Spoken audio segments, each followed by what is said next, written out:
Alright, and welcome back, gamers! This is part 3 of getting the Generation 1 Living Dex, where here it'll mostly be a playthrough of yellow, but first, see I've got my red and blue still lined up, and what I want to do first is transfer everybody relevant from red version into blue version. This is going to have to happen anyway. We're going to need first of all, any strong Pokemon that I might want present in the yellow playthrough. I'm going to have to trade from blue to red. Or sorry, from blue to yellow. Right? The software distinguishes between what's being played on Game Boy number 1 and what's being played on Game Boy number 2. So I can't trade directly from red to yellow without some sort of shenanigans. And also, if the Living Dex is going to be in blue, all the stuff I've collected in red is going to have to make its way over to blue version anyway. And because you can't trade something for nothing, this also means going out and catching just a whole bunch of trade fodder. Typically, I'll be doing this on Route 1 of just damaging something to less than half health, throwing a Pokeball. If I understand the catching mechanics of Gen 1 correctly, that ends up in a guaranteed capture, specifically for the species of Rattata and Pidgey because of their high catch rates. If you've got something with catch rate of 55 and it's below half health and you throw a Pokeball, I think it's a guaranteed capture. It's worked out well enough. What didn't work out well here is my completely neglecting in my red version to actually grab the Pokemon I want to trade over from the box. You can't trade from box. You have to trade from your party. I think Gen 6 they changed that, but be that as it may. Working with the Gen 1 rules. Trade, trade, trade, trade, trade, trade. Okay. Everybody making room and moving over. Now, of course, the Pokemon here in blue version are still stored in a rather inconvenient fashion.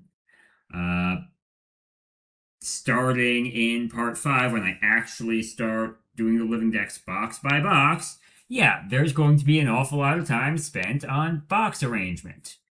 But here we start on yellow. I was going through too quickly and ended up naming my character Yellow rather than anything that actually describes what I'm doing here. But then I decided, you know what? What's the color wheel opposite color of yellow? Purple. So the rival is named Purple. Okay, fine. This will be as much of a standard early game playthrough as you would expect, much like getting the start. Yeah, here I'm trying to get an extra potion and accidentally kept on asking Pikachu how he was feeling. And he wasn't feeling that great because we just got to know each other. For those of you familiar, Pikachu's emotions will actually be relevant for getting the Bulbasaur. You need a happy Pikachu in order to get Bulbasaur, and one of the whole reasons I'm doing this is to get all 3 starters. But now we capture the Pokemon who's really going to power us through this run, Nidoran Male. Yeah, it's going to be a Nidoking run.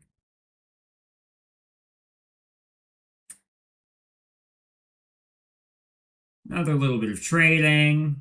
I decided to actually catch more trade fodder in order to actually get the Nidoran Male. Could have traded it because I think I'm going to be trading back anyway. But here we go. And now it's going to be time for more Elite Four grinding.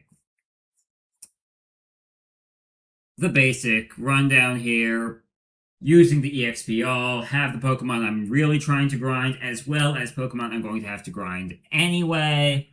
In this case, the Fossil, and did I have another one? I don't even remember, even though I just did this recently. Oh, right, this thing that happened that I was rather upset about. Yeah, you know that Pidgeotto that I spent all that time catching? Somehow something didn't save properly. Any of you watching probably saw where that was. I don't remember where it was. But all of a sudden I realized I did not have the Pidgeotto that I wanted. Yeah, so the fossil and the Pidgeotto, right? That's what I'm trying to level up. And I didn't have a Pidgeotto in any of my files. This actually means that I broke my no save scumming rule by accident. I deleted productive progress. Um, and at this point, I was so upset that I was just going to catch the first Pidgeotto I could find, level 30 or level 32. Never mind that it's going to be in blue version and not get the bonus. And then you see, I'd forgotten he knows Whirlwind. I was trying to weaken it a little bit. At this point, I was so upset with myself, with whatever bad luck happened, with how I hadn't saved. But okay, fine. I've got the Pidgeotto now. Now I'm discarding Ducks because I don't want Ducks to be leveling up. By the way, even if you have if you have a fainted Pokemon in your party during a battle, the EXP share, or the EXP all will not subdivide the experience to the fainted Pokemon if it started the battle while fainted. So if I accidentally bring Ducks along, what I can do is faint my Ducks early and then only lose a little bit of EXP. But since one of the Pokemon I'm trying to level up is Pidgeotto anyway, I can just make sure Pidgeotto knows Fly. If I'm not doing something like that, then I'll go through the effort of needing to walk from after beating the Elite Four and being teleported to home in Pallet Town, walking to Viridian City, and then grabbing Ducks and flying from there. Ultimately, I suppose I could surf south to Cinnabar Island. I'm actually not sure which is least likely to get encounters, but my habit is just to walk over to Viridian City, grab the Ducks, fly, deposit the Ducks, heal. There have been times I've forgotten to heal and ran out of power points.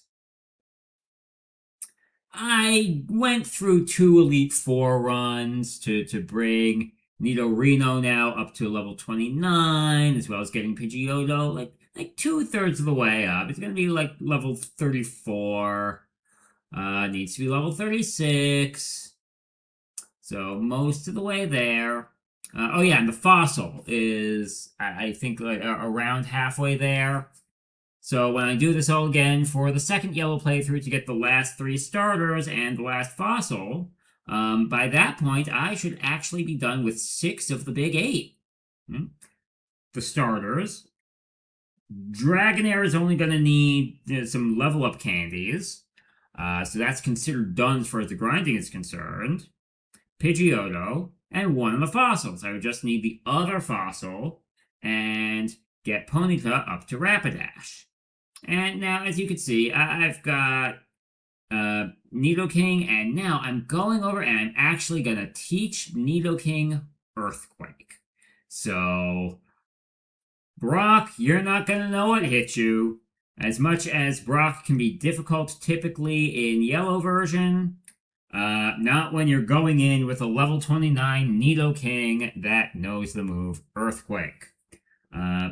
Because they're trying to conserve Moonstones and by only having the 1 TM for that, in the second playthrough, Nidoking will not know Earthquake.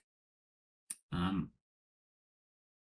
haven't done the second yellow version yet. I don't remember if I still have TM11 Bubble Beam. No, I wouldn't, because I actually used it on Blastoise. Yeah. But yeah, so it might have made sense to actually save that. But be that as it may, still, level 29 Nidorino should still be able to make mincemeat out of Brock's Pokemon. Okay. Now, of course, we've got this rather boring-looking run as Nidoking is able to just completely curb stomp through being overleveled. Right, that's the third of the 4 battles before Mount Moon. Yeah. Nothing much to say here. I decided to grab a Spearow. I can't remember exactly. Oh, I remember why I wanted Spearow. Yeah, I realized I wanted Starmie and Dragonair to tag along here. And yet I didn't trade for them. So what am I doing? I don't even remember why. I went through all that effort. Yeah. So now I decide, hey, Water Gun's gonna be a good move. Well, maybe that's the move I should go after Brock with. Yeah.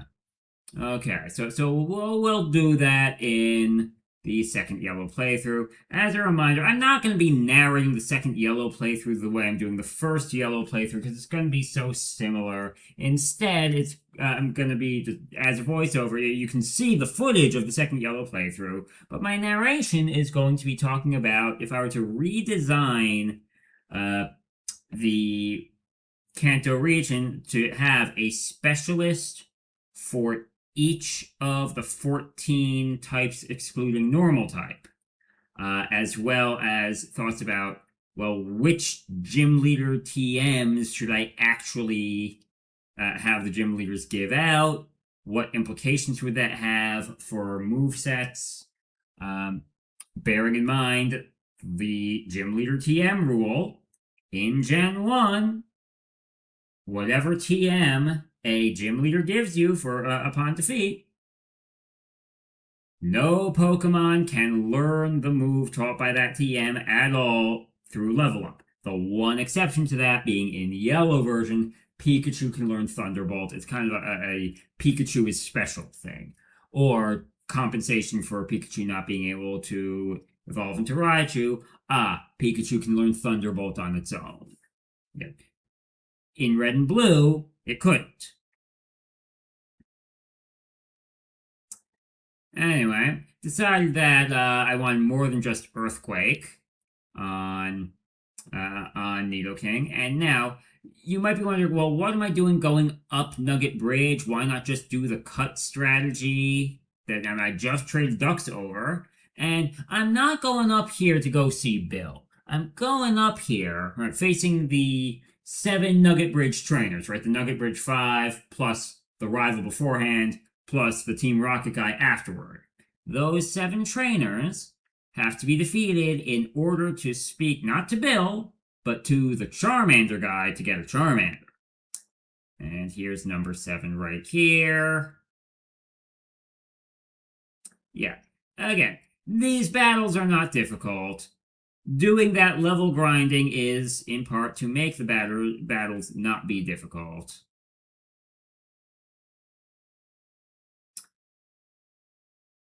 And here, I got a little overconfident. Used the move with the 5% miss chance. It missed, and I got hit with Sand Attack. Thankfully, no further accuracy nonsense went wrong. Yeah. Remembering to get the bike voucher promptly. Finally, I remember to do that promptly.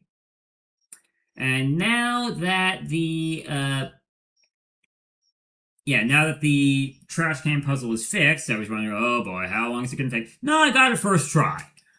Took me 5 tries on the one where it's a little rigged and you can typically get it like half the time. First try this time. Okay.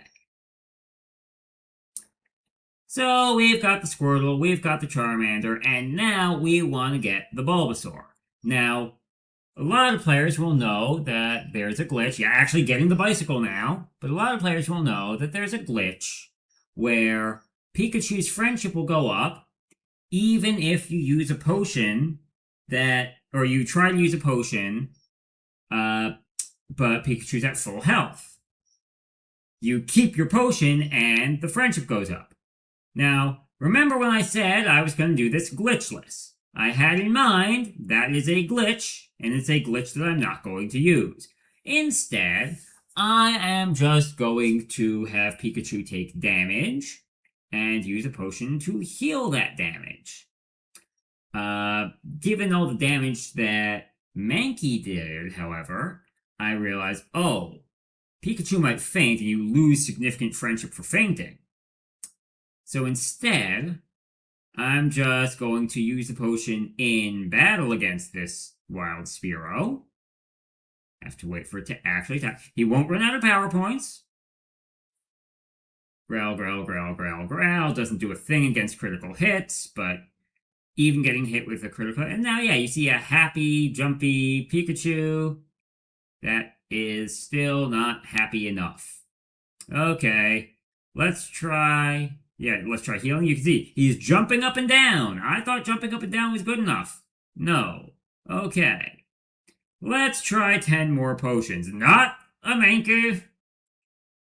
And since Mankey can outspeed, I'm not going to risk a can't escape critical hit. No, none of that nonsense. Fine. Just getting a chance to use 10 potions. You know, we got the nugget. That's enough to buy, like, 16 potions on its own. I had a little bit of cash ahead of time, so I had a couple of potions. Fine.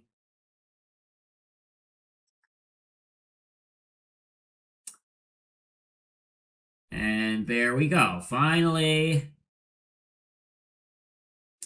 Spearow attacked me enough times.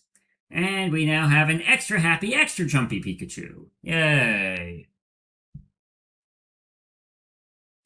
Alright. Buying repels, because we're about to go into Rock Tunnel. As soon as we can make sure... Yeah, I wanted to try to conserve my Earthquakes. Not sure why. I can just heal up. And once again, I didn't actually get Dig. Perhaps I should have, so that if I run into trouble in Rock Tunnel, I can just dig out, and as long as I heal at the Pokemon Center just outside Rock Tunnel, which I'm doing anyway, then I can just go back in. But I did not get Dig, and perhaps I should have gotten Dig.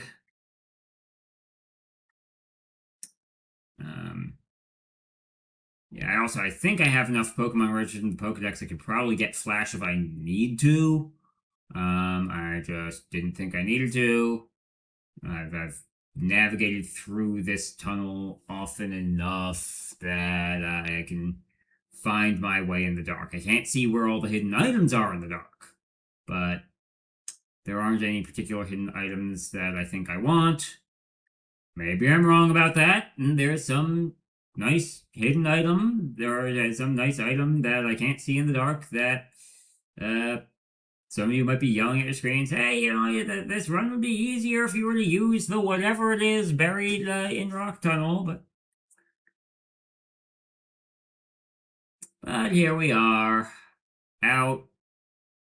And as a reminder, I'm not actually trying to beat the Elite Four in this run.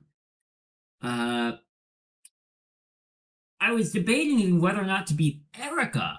There's a rare candy in Fuchsia City, only obtainable by using Strength, which you need Erica's gym badge to use.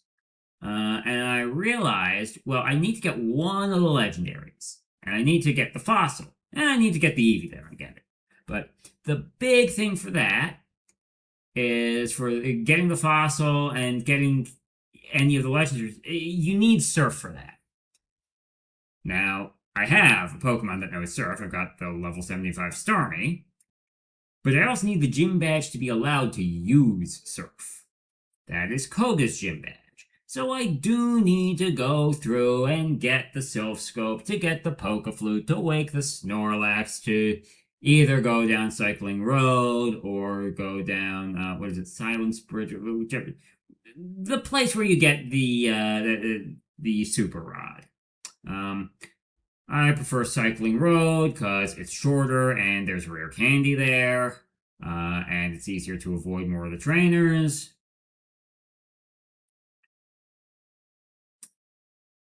And here we are, starting through on all that. Okay. Here's Team Rocket, Jesse James with their little army of Ekans coughing and Meowth. Beating Giovanni. Getting the Sylph Scope. Again, I didn't have dig, so I couldn't just dig my way out, and there was choice between either fighting these 2 extra trainers or navigating through the spinning tiles again. I chose to fight the 2 extra trainers.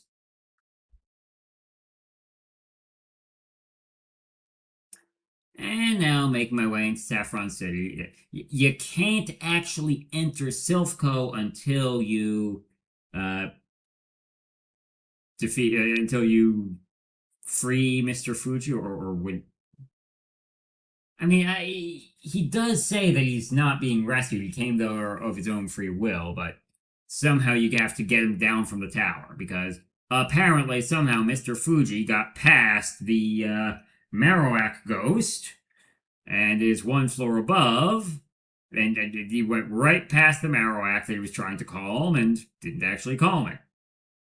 And we have to say, Mr. Fuji, you missed one. Okay, yeah, notice I've got plenty of moves here that are good against the Ghastlies.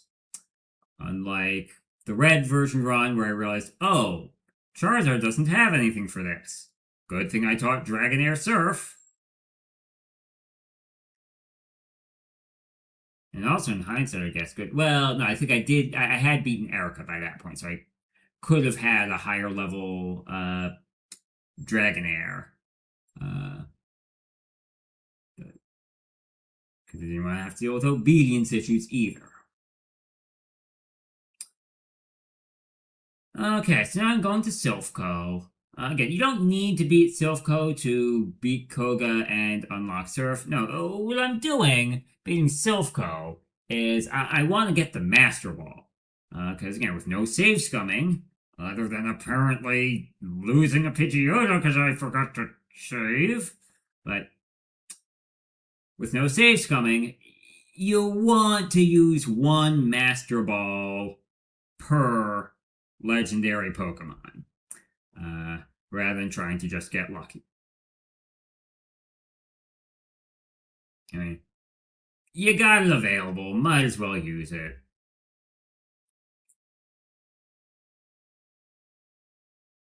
I suppose in Gen 2, where you've got the roaming legendaries, and you've got a total of like 5 legendaries plus 2 static legendaries, and if you're doing a basic 1 playthrough per color, only 3 Master Balls. Maybe you try to get the roaming legendaries without Master Balls, but that feels like asking for trouble. Yeah, but why plan out too much about Gen 2 when I'm still doing the Gen 1 version of this challenge? Just something to think about. We already have a Snorlax, so we could run from this if we wanted to, but there we go. Yeah, I'm trying to line myself up in the right column. There I am, the right column for the rare candy. Yeah, invariably I end up fighting this trainer almost every time, but there's the rare candy. I do end up with, in this run, I do end up with exactly 7 rare candies. Yeah, I'd forgotten to get that rare candy in Silphco and was reminded by getting the Cycling Road rare candy. And if you're keeping count, that is 6 rare candies thus far. I said 7. You might be thinking, well, I've got the one right here in Fuchsia City. But actually, no. I don't have Erica's gym badge. No, instead, the legendary that I'm gonna get is going to be Zapdos. Once I'm making my way through the power plant, I might as well grab the rare candy there and feed the candies to Dragonair. Now here, as you can see, I underestimated the strength of Koga's Pokemon, and all of a sudden, I'm in trouble. I'm looking at this saying, come on, just hit me already, and then I realize I do have Starmie. I only need him to hit once. Doesn't even have to hit with the move that I've selected. He can choose the wrong move. And that's what I do. I beat Koga with a disobedient Starmie.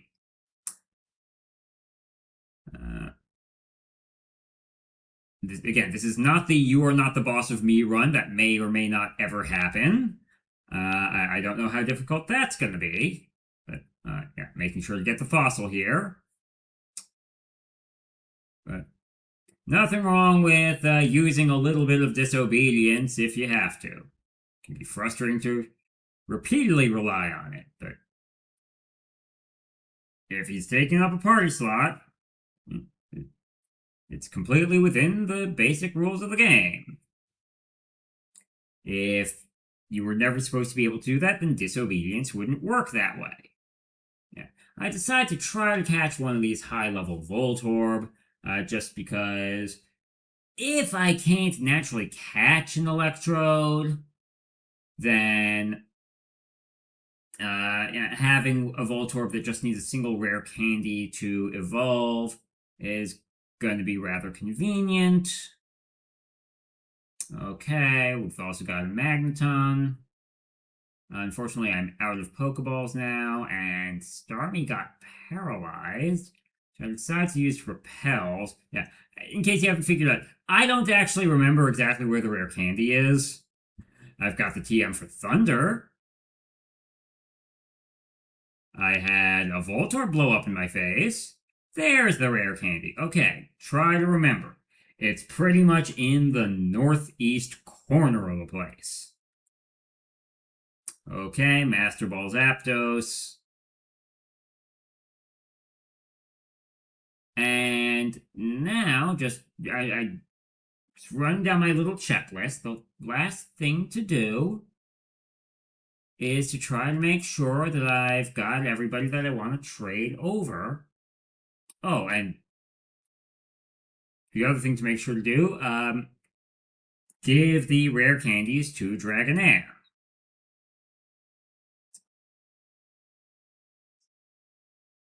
I think Dragonair is still on my blue file.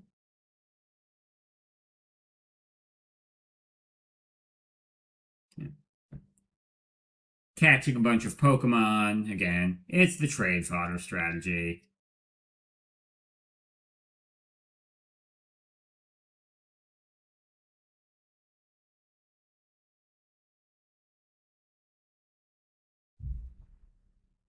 Realizing that that level 11 Spearow might even be a little too strong for these. Yeah, overdid it there. And so I just go for an ordinary Pokeball throw strategy. And trying to arrange things as best as I can, realizing I now need to open up a fourth box. And, oh, there's my ducks. Yeah, should have kept ducks around to just be at level 5, strong enough to deal decent damage without overdoing it to the level 2 and level 3 Pokemon that are just sitting around. Note, now I'm trading the special Pikachu, or the partner Pikachu, from yellow to blue. Yes, you are allowed to do that. Again, the friendship gets set to 0 when you do it, but we already have all the friendship we need. We needed enough to get Bulbasaur. We have Bulbasaur. But okay, going through, dealing with the box shenanigans, getting the next round of Pokemon that we need. And we're just about wrapping up with part 3 here.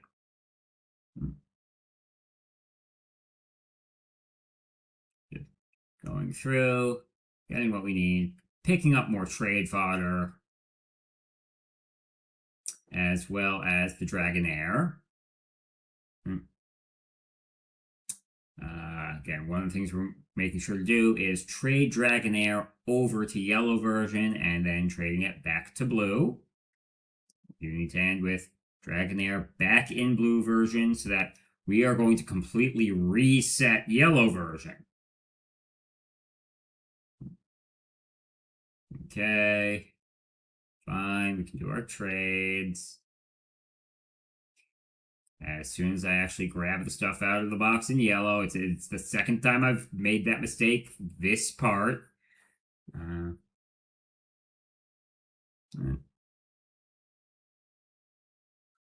Here we go. Trading the Eevee over. Do make sure, if you're doing this, do make sure to actually get the Eevee and trade it over into your main file before you reset. There are 3 evolutions, but you need 4 Eevees for a living dex. The 3 evolutions plus the base form.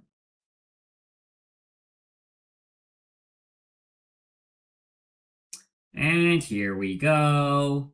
Candy for Dragonair. Get Dragonair up to level 48.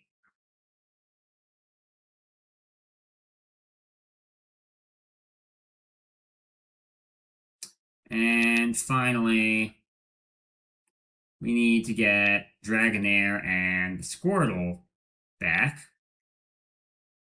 And I had box issues, but yeah, once we do that, get leading with Ducks, who's able to deal the right amount of damage.